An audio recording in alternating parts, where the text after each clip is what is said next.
Tatlo sila nag-diagnose all day talaga. 20 km per hour lang yung takbo.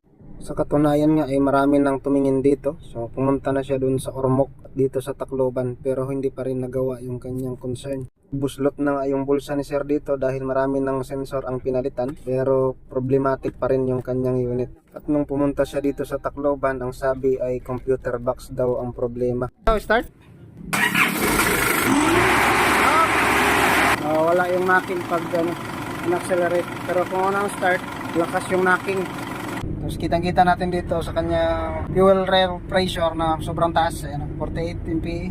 So yung nalabas doon sa kanyang DTC, ayan, fuel rail system pressure low, fuel rail regulator performance.